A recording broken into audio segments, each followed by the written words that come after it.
السلام علیکم، S M news کے ساتھ میں ہوں مقدر رضا۔ ایس ایم نیوز اسٹوڈیو میں خوش آمدید۔ خبروں کا سلسلہ بڑھاتے ہوئے خبر شامل کرتے ہیں کراچی سے۔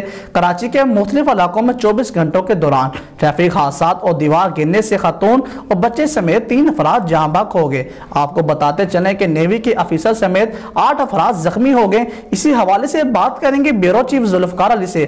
ذوالفقار، آگاہ کیجیے گا اس حوالے سے۔ جی بالکل، ریسکیو ذرائع کے مطابق سپر ہائی وے جمالی پل کے قریب تیز رفتار گاڑی کی ٹکر سے ایک خاتون اور بچہ جاں بحق ہو گیا، جن کی لاشیں عباسی شہید اسپتال منتقل کی گئیں، جہاں خاتون کی شناخت 60 سالہ امیرہ زوجہ نواب خان اور بچے کی شناخت 14 سالہ عدنان ولد واجد علی کے نام سے ہوئی ہے۔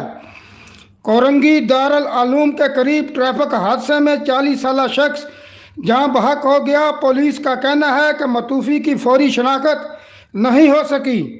بلدیہ ٹاؤن کیمپ خانی کالونی میں گھر کی دیوار گرنے سے مزدور 50 سالہ مشال جاں بحق ہو گیا۔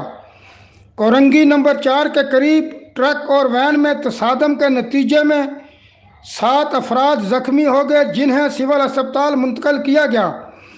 جیکشن میں ٹریفک حادثے میں نیوی کے لیفٹیننٹ کمانڈر عرفان سہیل زخمی ہو گئے، جنہیں اسپتال منتقل کیا گیا۔ جی بہت شکریہ ذوالفقار، تفصیلات سے آگاہ کرنے کے لیے۔ اب تک کے لیے اتنا ہی، مزید خبروں کے لیے دیکھتے رہیے ایس ایم نیوز۔